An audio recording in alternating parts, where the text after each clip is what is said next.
नमस्कार, आप देख रहे हैं प्रदेश का सबसे भरोसेमंद news channel India news Uttar Pradesh और उत्तराखंड। मैं हूं आपके साथ सचिन दुबे। उत्तर प्रदेश विधानसभा चुनाव में भले ही अभी 1.25 साल का समय बाकी हो, लेकिन सियासी पार्टियों ने अभी से अपने अपने राजनीतिक समीकरण और गठजोड़ बनाने शुरू कर दिए हैं। उत्तर प्रदेश भारत की राजनीति की धुरी है, इसलिए हर पार्टी यहां पर अपने पांव जुमाने का प्रयास करती है। यही का बड़े आबादी के कारण लोग आकर्षित होते हैं। यहां पर छोटी पार्टियों के अच्छा प्रदर्शन से मोलभाव करने में आसानी होती है। आपके यहां आने से शहरी वोटों में सेंधमारी कर सकती है, बशर्ते यहां पर उनका संगठन खड़ा हो जाए। वही कांग्रेस और बसपा के साथ हाथ मिलकर भी कोई करिश्मा नहीं दिखा सके। सपा प्रमुख अखिलेश यादव ने अब बड़े दलों के बजाय छोटे दलों के साथ गठबंधन कर 2022 के विधानसभा चुनाव लड़ने की बात कही है। ऐसे में सवाल उठता है कि अखिलेश की नजर सूबे के किन छोटे दलों पर है जिनके सहारे वह सत्ता में वापसी के सपने संजो रही हैं।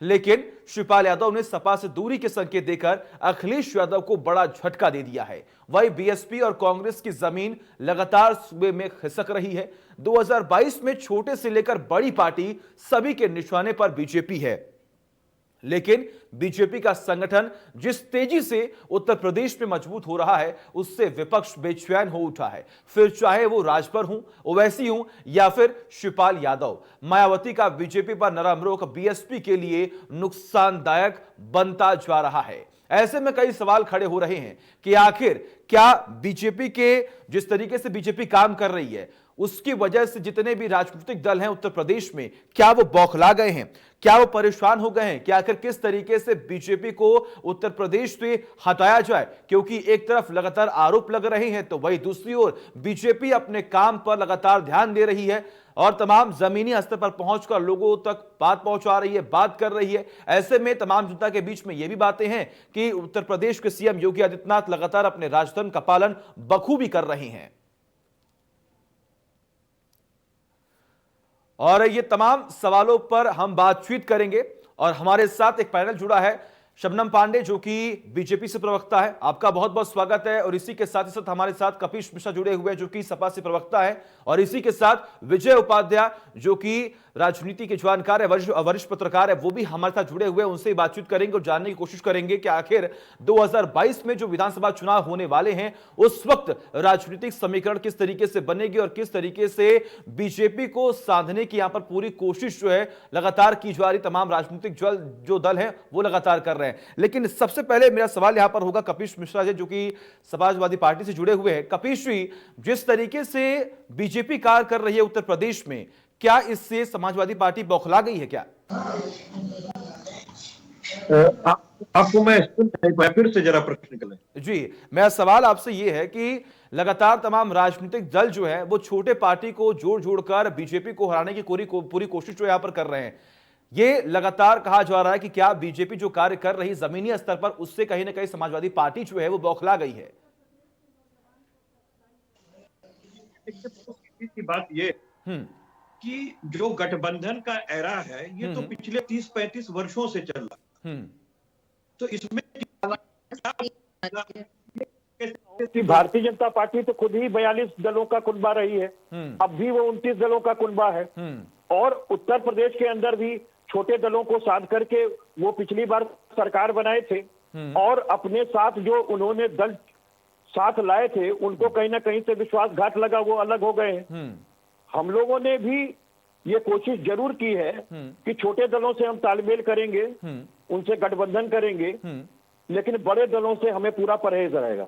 समाजवादी पार्टी अपने कार्यक्रम, अपने नीतियों के साथ, अपने पूर्व की सरकार में जो किए गए कार्य है उनके आधार पर चुनाव में जाएगी। और जो दल छोटे दल हैं, जो हमारे समान विचारधारा के हैं, अगर वो मेरी नीति, हमारे नेता, हमारे कार्यक्रमों में अगर अपनी आस्था व्यक्त करते हैं तो निश्चित तौर से वो हमारे साथ होंगे। इसमें बौखलाने जैसी कोई स्थिति नहीं है। ये तो चूलगांठ भारतीय जनता पार्टी बैठाती रही है, तो इसमें कौन सी बौखलाहट है? देखिए, मेरा सवाल ये इसलिए था क्योंकि देखिए लगातार अगर हम देखें तो जिस तरीके से बीजेपी लगातार रणनीति बनाई आई है और जो छोटे संगठन को साधने की पूरी कोशिश यहां पर की जा रही, कहने के वो बीजेपी की बहुत ही पुरानी रणनीति रही है। ऐसे में एक वर्ग विशेष को लेकर राजनीति करना कितना सही है? देखिए, बहुत सीधी सी बात है। सचिन जी, पहली तो ये है कि मेरा नाम सही करा दें, मैं कपीश श्रीवास्तव हूँ, मिश्रा लिखा हुआ है। अच्छा, ठीक है, ठीक है, माफ कीजिएगा इसके लिए। जी जी, कोई बात नहीं, कपीश श्रीवास्तव करा दें। जी जी। मैं एक चीज कहता हूं कि देखिए, वर्ग और धर्म और जाति की राजनीति में जब तक आप समतामूलक समाज की स्थापना की बात नहीं करेंगे, जब तक आप सर्व समाज की बात नहीं करेंगे, आपकी पार्टी सत्ता में कैसे आएगी? समाजवादी पार्टी तो पिछली 4 बार सत्ता में आ चुकी है, हमने सबका वोट पाया, तब तो हम सत्ता में आए। कहने के लिए होता है कि इनके ये बेस वोट हैं, वो बेस वोट हैं, हकीकत एकदम नहीं होती है। जनता कार्यक्रमों पर जाती है, जनता विकास के कार्यों पर जाती है, या जनता आस्था पर भी जाती है, इसमें कहीं दो राय नहीं है। कोई सेट एजेंडा नहीं होता है। हम समाजवादी लोग 1992 में हमारी जो पार्टी का गठन हुआ था वो सर्व समाज के लिए हुआ था, समतामूलक समाज की स्थापना के लिए हुआ था। क्योंकि जब तक समाज के निम्न वर्ग से लेकर के उच्च वर्ग को एक स्थान, एक बराबर मानव गरिमापूर्ण जीवन जीने की शैली और उनको वो नहीं मिलेगा, तब तक हमारा देश आगे नहीं बढ़ेगा। ये बहुत कॉमन एजेंडा हमारी पार्टी का रहा है, हम लोग उसी पर काम कर रहे हैं। ठीक है कपीश जी, आपका ये कहना है कि लगातार तमाम जो भी जाति है उनका समर्थन आपको मिलता रहा है, इसीलिए कहीं ना कहीं आपने भी उत्तर प्रदेश पर राज किया है। चलिए शबनम जी, जिस तरीके से यहाँ पर लगातार तमाम राजनीतिक जो दल हैं वो तैयारी कर रहे हैं और कहीं ना कहीं ये घबराए हुए हैं कि बीजेपी को कैसे भी करके उत्तर प्रदेश से हटाना है, इसको लेकर अगर हम बात करें तो बीजेपी की तरफ से क्या कुछ रणनीति अब आने वाले समय में अपनाई जा सकती है? देखिए, निश्चित तौर पे जब से भी सत्ता में आई है, चाहे केंद्र में हो या राज्यों में आई हो, अब देखिए तमाम छोटी बड़ी सभी विपक्षी पार्टियां जो है हताशा के इसमें, कभी कोई किसी से गठबंधन करता है, कभी कोई, और सब एकजुट होकर चाहते हैं कि हम बीजेपी को हराएं। पर जहां ये एकजुट होकर बीजेपी को हराने के लिए रणनीति बनाते हैं, वही जनता हमारे विकास कार्य को देखकर एकजुट होकर हमें धन से ऊपर उठकर वोट दे। एक चुनाव नहीं, तमाम चुनाव आप देख चुके हैं कि किस तरीके से जनता ने हमें विश्वास दिखाया है, क्योंकि हम सबका साथ, सबका विकास और सबके विश्वास के एजेंडे के साथ चलते हैं। जाति धन ऊपर उठकर अगर जनता ने हम पे विश्वास किया है, तो वहीं पर आप देखिए विपक्षी पार्टियां जो है एक परिवार विशेष की पार्टियां बनकर रह गई हैं, और एक सत्ता में आने के बाद वो एक जाति विशेष के लिए केवल काम करती है। भले ही इनकी आइडियोलॉजी में बहुत ही आदर्श वाली चीजें लिखी गई हो या इनके घोषणा पत्र में तमाम ऐसी बातें लिखी गई हो, लेकिन ये काम करते हैं इसी एजेंडे पे। अब देखिए, आप पार्टी भी अगर दिल्ली से उत्तर प्रदेश में अगर मुड़ती है, तो सबसे पहले संजय सिंह जी बात करते हैं जाति की, माफियाओं की और पीड़िता की जाति पे बात करते हैं। अगर कोई विकास पे बात कर रहा है आज, तो केवल भारतीय जनता पार्टी विकास पे बात कर रही है। और आप देखिए, हम सभी क्षेत्रों में विकास कर रहे हैं। ले लीजिए, स्वास्थ्य ले लीजिए, आप लोगों की मूलभूत आवश्यकताओं को ले लीजिए, तो उसमें शौचालय हो, गैस कनेक्शन हो, बिजली हो, आवास हो, आप किसी भी क्षेत्र में देखेंगे, ग्रामीण विकास देखिए, नगरीय विकास देखिए, हर क्षेत्र में हमने विकास किया। इंफ्रास्ट्रक्चर को बड़ी मजबूती से उत्तर प्रदेश में बढ़ाया है। ईज ऑफ डूइंग में उत्तर प्रदेश दूसरे स्थान पे आ गया है देश में। और साथ साथ हमने निवेश भी बढ़ाया, जो कि ग्राउंड ब्रेकिंग सेरेमनी में आपने देखा कि किस तरह निवेश बढ़ा है। कानून व्यवस्था में हम बेहतर स्थिति में आए हैं। 24 करोड़ की जनसंख्या होने पर भी हमने जिस तरीके से विकास की रफ्तार बढ़ाई है, और जो बहुत से काम पूरे किए हैं और जो अधूरे काम हैं उस पर भी जिस रफ्तार से काम चल रहे हैं, जनता नहीं, ठीक है शबनम जी, देखिए लगातार काम किया गया है, बीजेपी की तरफ से लगातार काम किया गया, चाहे वो किसी भी सेक्टर्स की अगर हम बात करें। लेकिन इस वक्त सवाल यह है कि जिस तरीके से तमाम राजनीतिक दल, यानी कि उत्तर प्रदेश में जितने भी बड़े राजनीतिक दल हैं, वो छोटे राजनीतिक दलों को जोड़कर और फिर कहीं ना कहीं बीजेपी को साधने की पूरी कोशिश यहां पर कर रहे हैं। चलिए ठीक है, शुरू करेंगे हमारे जो कि वरिष्ठ पत्रकार विजय जी हमारे साथ जुड़े हुए हैं। विजय जी, अगर हम बात करें तो इस बार जो विधानसभा चुनाव होने वाले 2022 में, वो अलग किस तरीके से यहां पर होंगे? क्योंकि देखिए, अगर आपकी बात करें तो आपने भी ये बुगल जो है वो फूंक दिया है कि इस बार हम उत्तर प्रदेश में भी चुनाव लड़ेंगे, और आने वाले समय में क्या कुछ तस्वीरें देखने को मिलेंगी? क्योंकि देखिए, बीजेपी ने लगातार काम किया है, सपा का यह कहना है कि जब हम सत्ता में थे तो हमने भी यहां पर बहुत काम किए थे, लेकिन यहां पर सवाल यही खड़े हो रहा है कि एक वर्ग विशेष को लेकर यहां पर साधने की पूरी कोशिश की जा रही है, क्योंकि उत्तर प्रदेश में लगभग 52% ओबीसी मतदाता यहां पर हैं। बात सही कह रहे हैं आप। दरअसल यूपी की राजनीति बहुत बड़े बदलाव के दौर से गुजर रही है। ये बात लोग अभी समझ नहीं पा रहे हैं, लेकिन 2007 के बाद से जब बसपा ने अपना जो उनका मौलिक कैरेक्टर था, मौलिक चरित्र था, उसको उन्होंने बदल कर बहुजन से सर्जन में बदल गए, वहां से बदलाव की एक बयार शुरू हुई है। और मेरा ऐसा मानना है कि कास्ट की पॉलिटिक्स थोड़ी बदल गई। अब कास्ट बेस्ड पॉलिटिक्स नहीं है, बल्कि डेवलपमेंट ओरिएंटेड पॉलिटिक्स है। क्योंकि जो बड़ी जातियां हैं वो छोटी टुकड़ों में बढ़ती चली गई। जैसे आप ओबीसी की बात कर रहे हैं, आप कह रहे हैं 52% है ओबीसी। इस 52% में माइनॉरिटी कम्युनिटी के भी ओबीसी हैं और हिंदू कम्युनिटी के भी ओबीसी हैं। अब इन ओबीसी में यादव भी हैं, इसमें कुर्मी भी हैं, इसमें लोध भी हैं, इसमें और भी तमाम जातियां हैं और करीब 65-70 जातियां हैं। अब हर जाति का अपना एक ख्वाब है और अपनी एक इच्छा है कि हमें हमारी भी कम्युनिटी का नेता हो और जो डेवलपमेंट हो उसमें हमारा भी शेयर हो। अब जब जातियों में इतना फ्रेगमेंटेशन हो गया, ऐसे ही शेड्यूल कास्ट में भी बंटवारा है। अपर कास्ट में पहले से बंटवारा था, किसी एक एजेंडे के साथ कहीं वोट नहीं करते थे या एक मुश्त वोट नहीं करते थे, क्योंकि ये माना जाता है कि जो अपर कास्ट है उसमें पढ़े लिखे लोग ज्यादा हैं तो वो अलग तरीके से सोचते हैं, और ऐसे ही ओबीसी और शेड्यूल कास्ट में पढ़े लिखे तबके के लोग अलग तरीके से सोचते हैं। तो जिसको हम फ्लोटिंग वोट कहते हैं, हर सरकार में बदलने की कोशिश करते हैं अपने को, अपना जस्टिफिकेशन पे वोट करते हैं और जाति और धर्म और इन सब चीजों को नहीं देखते। तो यूपी में जो अब नई राजनीति है उसमें छोटे दल रिफ्लेक्शन तो देते हैं कि हम बहुत बड़ा करिश्मा कर सकते हैं, लेकिन जिनके पास 0.5%, 0.3%, 1%, 1.2% वोट होता है, उनका कितना भी बड़ा आप चंक बना लें, 47 दलों का बना लें, 48 दलों का बना लें, उससे कोई ज्यादा इम्पैक्ट पड़ने वाला नहीं। क्यों? क्योंकि उनकी कोई पहचान ही नहीं होती, अपनी कम्युनिटी में भी पहचान नहीं होती है, लेकिन वो कैंडिडेट खड़े करके जितना इंडिपेंडेंट लोग वोट पाते हैं, करीब वैसे ही वोट वो भी पा जाते हैं। बिल्कुल विजय जी, देखिए यही तो यहाँ पर लगातार ये जो सवाल खड़े किए जा रहे हैं, क्योंकि देखिए अगर हम बात करें बीते कुछ दिनों की, तो यहाँ पर हमने देखा किस तरीके से ओवैसी जो है वो भी लगातार साधने की पूरी कोशिश कर रहे हैं। ओम प्रकाश राजभर लगातार अब ओवैसी के साथ गठबंधन जो है वो कर चुके हैं, और इसी के साथ ही साथ प्रगतिशील समाजवादी पार्टी के अध्यक्ष शिवपाल भी, इनका भी यही कहना है कि हम सपा के साथ नहीं जाएंगे। लेकिन अब यही सवाल खड़ा हो रहा है कि अगर ये तमाम राजनीतिक दल एक साथ जुड़ते हैं तो ये बीजेपी के लिए कितना हानिकारक होगा, समाजवादी पार्टी के लिए कितना हानिकारक होगा? वही मैं बता रहा था, उसी पे आ रहा था। देखिए ये जो नया अलायंस है जिसकी जिक्र आप कर रहे हैं, ओवैसी हैं, शिवपाल यादव हैं, ओम प्रकाश राजभर है। देखिए ओम प्रकाश राजभर बहुत दिन से राजनीति कर रहे थे और 3% के आसपास उनको वोट भी मिल रहे थे कुछ सर्टेन सीटों पे, 25,000, 28,000, 20,000, लेकिन जीत नहीं रहे थे। चुनाव में जीत का स्वाद उन्होंने 2017 में तब चखा जब भारतीय जनता पार्टी ने उनसे 8 सीटों पे समझौता किया और उन 8 सीटों में 50% वो जीत गए। लेकिन अपना दल का देखिए, 12 सीटों पे अपना दल ने बीजेपी के साथ समझौता किया, उसमें से 8 वो जीती। स्ट्राइक रेट के मामले में अपना दल ओम प्रकाश राजभर से ज्यादा बेहतर थी।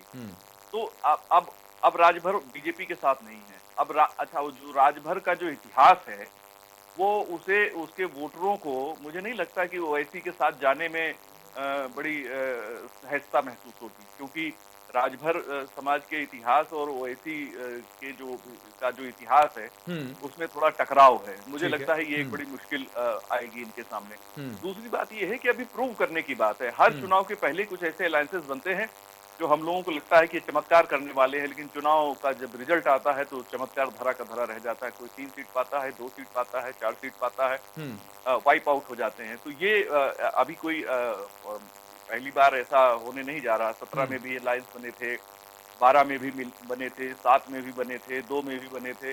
तो ये एक प्रक्रिया है जो जहाँ पे राजनीतिक रस्साकसी के लिए ऐसे दल आते हैं और वो अपनी निजी महत्वाकांक्षाएं भी उसमें बहुत इंपॉर्टेंट होती है। लेकिन अब आप देखिए इसमें इंपॉर्टेंट क्या है? इंपॉर्टेंट 2 चीजें हैं। कोई भी पार्टी, उसका एजेंडा क्या है? एक, प्रदेश के डेवलपमेंट के लिए, दूसरा पब्लिक के लिए क्या है। तो इन दोनों चीजों पर अब इसी कसौटी पर सरकार भी कसी जाती है कि भाई स्टेट के लिए आपने किया, पूरे प्रदेश के लिए, और हमारे लिए आपने क्या किया। इन 2 पैमानों पर सारी राजनीति 2022 की घूमने वाली है। जहां लगेगा पब्लिक को, जैसे आम आदमी पार्टी ने कहा कि साहब हम बिजली माफ करने वाले हैं, ये इससे मुझे लाभ होने वाला है, तो हम इसको नोटिस करेंगे कि बिजली माफ हो रही है। भारतीय जनता पार्टी कहेगी कि हम पहले से बिजली माफ, फ्री बिजली दे रहे हैं गाँव में, तो माफी है। या शहरों में भी हम इतना यूनिट बिजली का पैसा नहीं लेंगे या आपको सब्सिडाइज कर देंगे, तो हमें लगेगा ये मुझे लाभ हो रहा है। या इस तरीके के ढेर सारे ऐसे स्कीमें हैं सरकार के पास जो सीधे आपको लाभान्वित करते हैं। और दूसरा जो बड़े प्रोजेक्ट है जैसे डिफेंस कॉरिडोर है, आपका पूर्वांचल और आगरा एक्सप्रेसवे है, या कोई इंडस्ट्रियल प्रोजेक्ट है जो स्टेट के लिए क्या बेनिफिट है, इन दो पैमानों पर सारी चीजें कसी जाएंगी।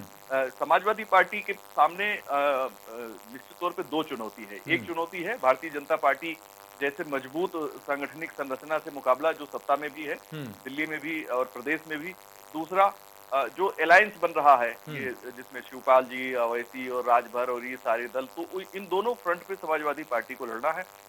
बिल्कुल, देखिए यही तो सवाल है कि समाजवादी पार्टी जो है आखिर वो अब क्या रणनीति अपनाने वाली है कि आने वाले समय में सत्ता उनके हाथों में है। क्योंकि देखिए प्रदेश में तो काम लगातार हो रहा है क्योंकि जनता भी जान रही है किस तरीके से सीएम योगी जो है अपने राजतंत्र का पालन बखूबी कर रहे हैं, लेकिन कई सवाल लगातार खड़े किए जाते हैं। लेकिन ऐसे में कपीश जी आखिर कमी कहां रह गई? क्योंकि देखिए अगर ओवैसी और ओपी जो राजभर है वो और इसी के साथ ही साथ शिवपाल यादव अगर साथ में आते हैं तो कहीं ना कहीं सपा को तो नुकसान होगा ही, क्योंकि जितने भी पूर्वांचल क्षेत्र हैं वहां पर कहीं ना कहीं मुस्लिम बहुल क्षेत्र हैं और मुस्लिमों का वोट पहले अखिलेश यादव के पास था, लेकिन अगर ओवैसी आएंगे तो अखिलेश यादव से इतर इस वक्त ओवैसी को ज्यादा तवज्जो दी जाएगी।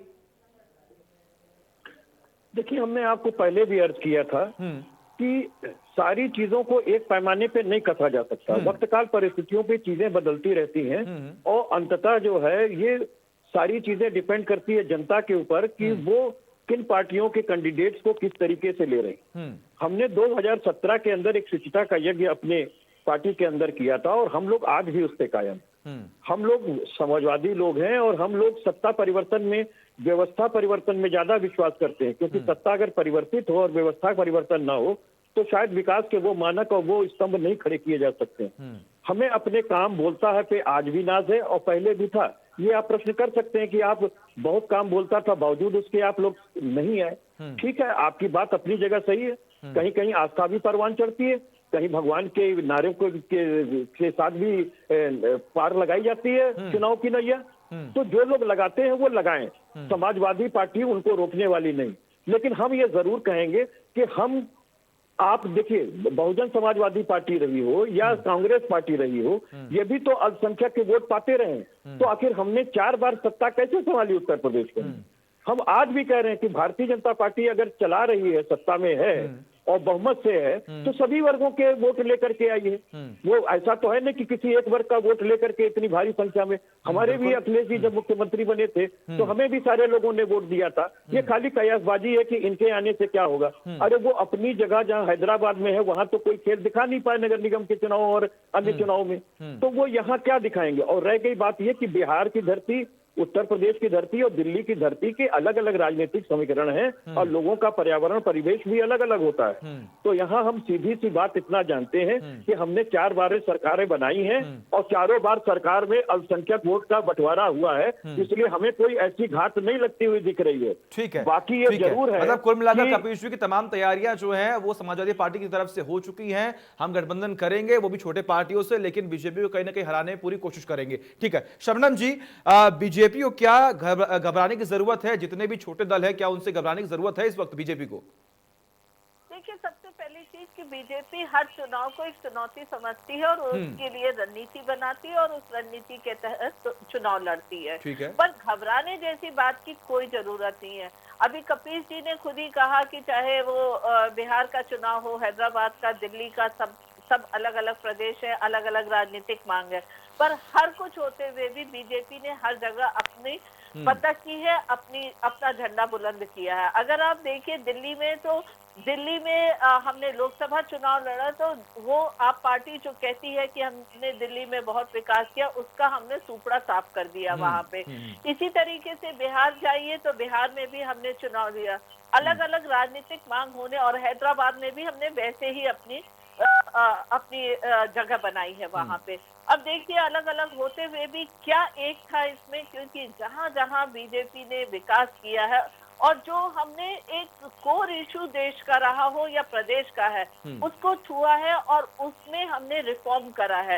इस चीज से जनता हमारी तरफ हमारी ओर आकर्षित हुई है। जनता ने ये देखा है कि अगर कोई माफ करता है तो हमने उत्तर प्रदेश में ओडीओपी के तहत हर जिले में रोजगार का सृजन किया है। जिस ओडीओपी के उत्पादन की पूछ देश में नहीं होती थी, प्रदेश में नहीं होती थी, उसका आज विश्व में डंका बोल रहा है। तो हमने देखिए इस दौरान में उत्तर प्रदेश में देखिए 4 साल में हमने 1.5 करोड़ स्वरोजगार दिया है ओडीओपी और तमाम निवेश के तहत।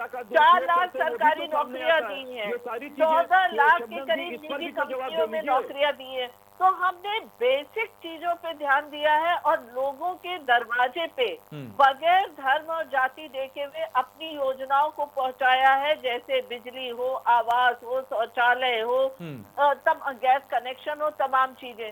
तो लोगों को भी हमने उसी तरीके से उनके दरवाजे पर उनको वो सुविधाएं दी हैं जिसके हकदार वो कहीं ना कहीं आजादी के 10 साल के अंदर ही थे। बिल्कुल ठीक है शबनम जी। कपीश यहाँ पर कुछ बोलना चाह रहे थे, लेकिन उनसे पहले एक सवाल मैं ये कर लूं कि कपीश जी देखिए बीजेपी की तरफ से बीजेपी लगातार अपना काम कर रही है और इसी के साथ साथ जितने भी विपक्षी पार्टियां हैं वो लगातार कई सवाल खड़े कर रहे हैं। हमने बिहार में भी देखा, इसके साथ ही साथ हमने हैदराबाद में भी देखा कि क्या कुछ प्रदर्शन जो है वो लगातार किया जा रहा है। इस बीच में अगर आने वाले समय में चुनाव जो होने वाले हैं, इसमें सपा की तरफ से और क्या कुछ नई तैयारियां हो सकती हैं, जिससे कहीं ना कहीं बीजेपी को तो घबराना चाहिए ना, क्योंकि कहीं ना कहीं जैसा कि आपने जिक्र भी किया कि 2017 से लगातार आप राज कर रहे थे, लेकिन कहीं ना कहीं कोई लापरवाही हुई जिसके बाद बीजेपी सत्ता पर काबिज हुई। सचिन जी बहुत सीधी सी बात है। मैं एक बात कहना चाहता हूं, हमारी बहन अपनी पार्टी की बहुत उन्होंने तारीफ किया है जी, उनका हक है वो करें, लेकिन सबसे पहली चीज तो ये कहते हैं कि दिल्ली विधानसभा आप बुरी तरह से क्यों हारे, आप राजस्थान में क्यों हारे, आप मध्य प्रदेश क्यों हारे। मध्य प्रदेश में जिस तरीके से आपने सरकार बनाई है दुनिया से छुपी नहीं है। बिहार के अंदर कोई भी सर्वे ये नहीं कह रहा था कि आप जीत करके आएंगे, क्योंकि आपकी पार्टी की हालत खराब थी। जिस तरीके से जनता दल यू को आपने ज्यादा टिकट दिया, आपको फिर पता भी चला कि उस तरीके से क्या हश्र हुआ, और अचानक 52 सीटों पे आपने जो रात में परिणाम बदल दिए वो क्या किसी से छुपा हुआ था। तो मैं एक चीज ये कहना चाहता हूँ कि देखिए आप विकास की बात मत करिए, मैं सिर्फ एक बात पूछता हूँ सचिन भाई कि ये हमारी बहन बता दे कि उत्तर प्रदेश के अंदर 4 साल की इनकी सरकार हो गई है, 4 साल की इनकी सरकार हो गई है, इंफ्रास्ट्रक्चर के अंदर कोई ऐतिहासिक काम अगर इनकी योगी सरकार ने किया हो तो वो बता दें, क्योंकि हमारे ही किए हुए काम का ये आज भी फीता काट रहे हैं, एक भी नाम नहीं बता पाएंगे ये। और दूसरी चीज मैं आपको कह दूं कि समाजवादी पार्टी ने करके दिखाया है, चाहे वो मेट्रो हो, चाहे अग्रा एक्सप्रेस वे हो, चाहे गोरखपुर के अंदर प्राविधिक विश्वविद्यालय हो, गोरखपुर के अंदर 5 फ्लाईओवर्स दिए गए हो, इकाना स्टेडियम दिया गया हो, और जो हमारे पुलिस स्टेशन की बात है वहां पर लखनऊ के अंदर जो हम लोगों ने बनवाया, और जिस तरीके से डिस्ट्रिक्ट हॉस्पिटल कई जगह स्थापित किए, लोहिया हॉस्पिटल का इन्होंने नाम बदल दिया, बनवाया हम लोगों ने, कैंसर हॉस्पिटल लखनऊ के अंदर देने का काम समाजवादी पार्टी की सरकार ने किया, मुसलसल तरीके से हम लोगों ने विकास किया, लेकिन हमारी बहन एक नहीं गिनती गिना पाएंगी। घर आज से नहीं बन रहा है, हम लोगों ने उसमें सबसे ज्यादा फंड दिया गोरखपुर के अंदर, वाटर पार्क जो गोरखपुर के अंदर नौका विहार है वो समाजवादी पार्टी ने सबसे ज्यादा फंड दिया था। देखिए कपीश जी तमाम आरोप प्रत्यारोप लगते ही रहेंगे, लेकिन इस वक्त जरूरी है कि किस तरीके से समाजवादी पार्टी अपने आप को मजबूत करे कि वो बीजेपी को टक्कर दे पाए, और बीजेपी अपने आप को और किस तरीके से मजबूत कर पाए कि जब आने वाला चुनाव है तो उसमें बीजेपी वापस सत्ता पर काबिज हो सके। आप तीनों का बहुत बहुत शुक्रिया हमारे इस खास विशेष चर्चा में आप हमारे साथ जुड़े और तमाम बातचीत जो है वो हमने की, क्योंकि देखिए लगातार अगर 2022 में विधानसभा चुनाव होने वाले हैं, तमाम राजनीतिक दल तमाम तैयारियां कर चुके हैं, जो सियासी दांवपेच हैं वो लगातार खेले जा रहे हैं, लेकिन जीत किसकी होगी ये तो आने वाला वक्त ही बताएगा। चलिए फिलहाल खबरों में बस इतना ही, देखते रहिए इंडिया न्यूज। नमस्कार।